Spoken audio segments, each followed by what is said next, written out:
দেশটা নয়তো কারো বাপের ভিটা, করবে মন চাহিলেই যখন যেটা। দেশটা লক্ষ মায়ের ইজ্জতেরই দামে কেনা, মাটিতে মিশে আছে লাখ শহীদের রক্তকণা। অবশেষে প্রমাণিত হলো। প্রিয় দর্শক শ্রোতা, দেশ ছেড়েছেন প্রধানমন্ত্রী শেখ হাসিনা।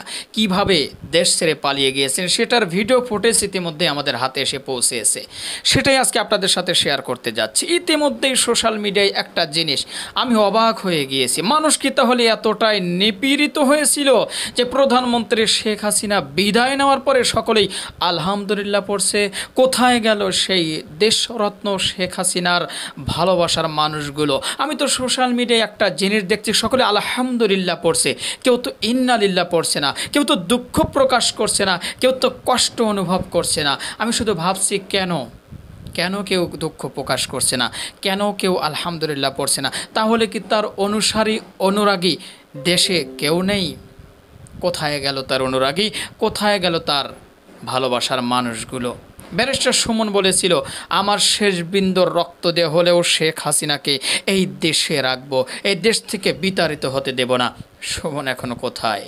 প্রিয় দর্শক, আসলে ছাত্র জনতা যে কতটা ভয়ঙ্কর, কতটা শক্তিশালী, কতটা পারদর্শী সেটা হয়তো আবারও প্রমাণ করে দিল সেই ছাত্র জনতা, যেটার মাধ্যমে গোটা পৃথিবী এখন দেখে ফেলল ছাত্রদের পাওয়ার কত, ছাত্রদের মনোবল কত, ছাত্রদের শক্তি কত, ছাত্রদেরকে কতভাবে শেষ করার চিন্তা ভাবনা করেছিল।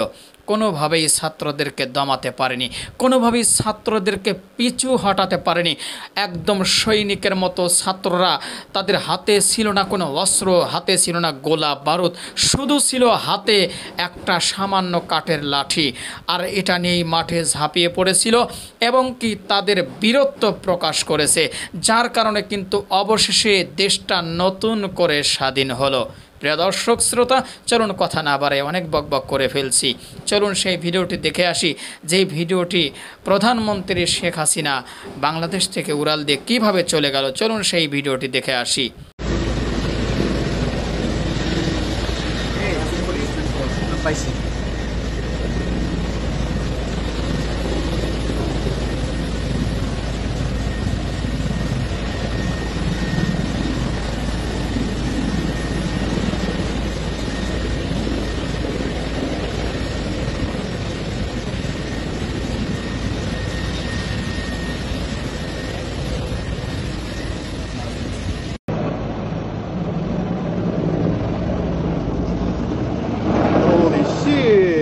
প্রিয় দর্শক শ্রোতা, ভিডিওটি আপনারা দেখলেন। যাই হবার হয়ে গেছে, অনেক কিছু হয়ে গেছে কয়দিনে।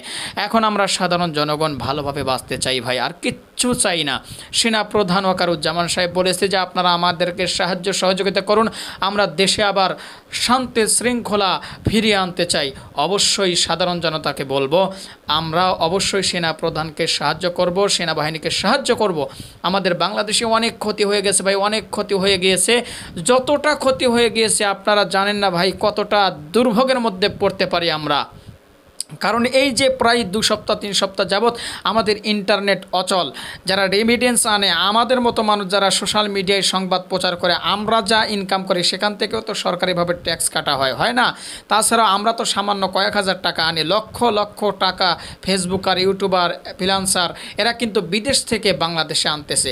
এই ইন্টারনেট বন্ধ থাকার কারণে কত শত শত হাজার হাজার কোটি টাকা যে বাংলাদেশ লস খেয়েছে, এটা কি কোনোদিন ভেবেছেন?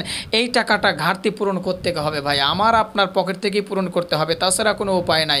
সে তো দেশ ছেড়ে চলেই গিয়েছে ভাই। এখন এই দেশটা রক্ষা করার জন্য আমাদের বাংলাদেশ সেনাবাহিনীর প্রধান ওয়াকারুজ্জামান সাহেব বলেছে, আমাকে আপনারা সাহায্য করুন, আমি আবারও বাংলাদেশের শান্তি রক্ষা করতে চাই, বাংলাদেশ আবারও শান্তিরূপে ফিরিয়ে আনতে চাই, আপনাদের সাহায্য চাই। তো অবশ্যই আমরা চাইব, যা হবার হয়ে গেছে ভাই, এখন সোনার বাংলাদেশ একদম খাঁটি সোনার টুকরা হয়ে উঠুক।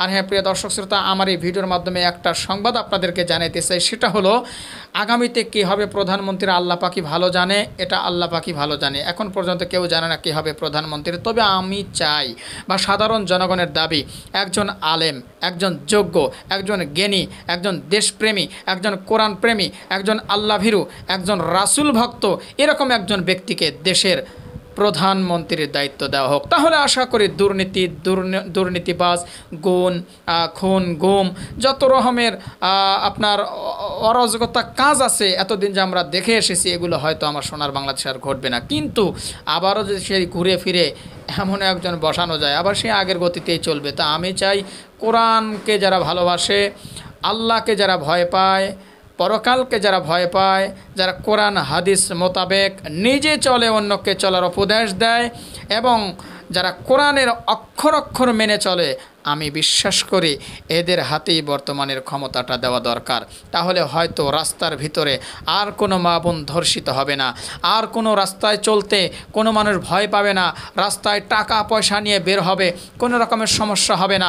হজরত ওমর ইবনে খাত্তাব তিনি যখন রাষ্ট্রপ্রধান ছিল, গোটা দুনিয়ার বাদশাহ ছিল, শুধু সামান্য ছোট্ট একটা বাংলাদেশের বাদশাহ নয় ভাই, গোটা পৃথিবীর বাদশাহ ছিল, তখন বাঘ ছাগল একই ঘাটে পানি খাইছে।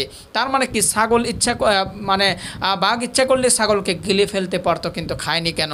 কারণ তখন তারা ভালো করে জানতো এটা হজরত ওমরের শাসনামল চলছে।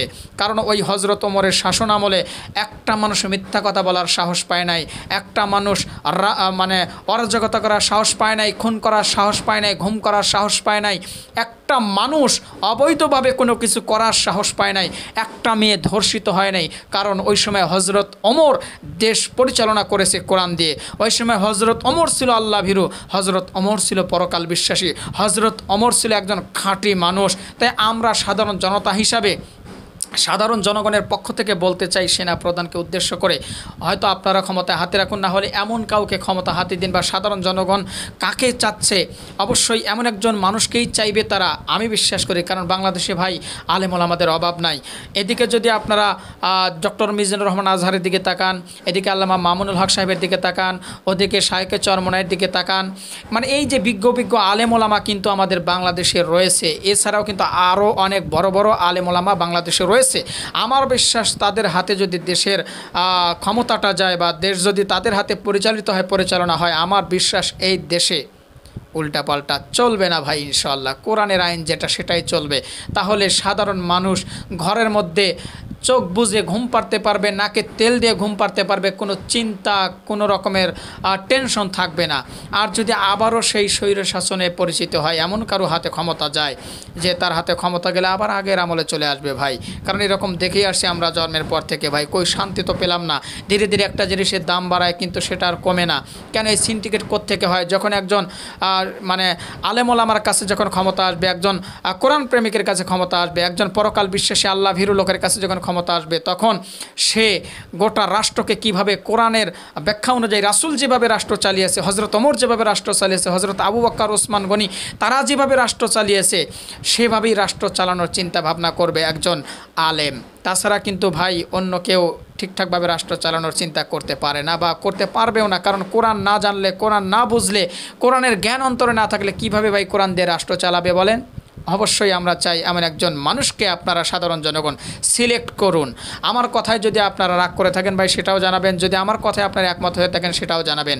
আমি চাই আমার সোনার বাংলাদেশ হিসেবেই থাকুক, একদম খাঁটি বাংলাদেশ। গোটা বিশ্বের মধ্যে যেন সোনার বাংলাদেশ এমনভাবে মাথা উঁচু করে দাঁড়ায় যে না, বাংলাদেশ এখন নতুন করে স্বাধীন হয়ে বাংলাদেশ এখন সোনার বাংলাদেশে গঠিত হয়েছে। যদিও এতদিন সোনার বাংলাদেশ বলেছি ভাই, কিন্তু আমাদের বাংলাদেশের অনেক মানুষ না খেয়ে মরেছে। বাজার করতে গেলে ভাই হয়রান হয়ে যায়। আগে 500 টাকা নিয়ে এক সপ্তাহ চালা যেত, এখন 1000 টাকা নিয়ে একদিন চলা যায় না। কেন ভাই? এত কষ্ট দুর্ভোগ আর সাধারণ জনগণ সহ্য করতে পারে না ভাই। সাধারণ জনগণকে বাঁচাতে চান এবং সাধারণ জনগণের পাশে দাঁড়ান। সাধারণ জনগণের পাশে দাঁড়াতে হলে অবশ্যই আমরা এমন একজন দেশপ্রেমিক আমাদের দেশের প্রধান হিসেবে দেখতে চাই, যে কিনা সাধারণ জনগণের দুঃখ কষ্ট বোঝে, ঘরে ঘরে গিয়ে তাদের খোঁজ খবর নেবে। হজরত ওমরের মতো এমন একজন দেশ নায়ক আমরা দেখতে চাই। অবশ্যই আপনাদের মূল্যবান মতামত জানাবেন ভাই। অনেক কথা বলে ফেলেছি, মনের কথাগুলো ভাই বললাম, অনেক দিন ধরে মনের কথাগুলো ভাই বলার চেষ্টা করি, কিন্তু ভাই টুটি চেপে ধরা হয়েছে, বলতে পারিনি আমরা আলেম ওলামারা। ভালো থাকবেন, ভিডিওটি শেয়ার করে দেবেন প্রচুর পরিমাণে। আল্লাহ হাফেজ।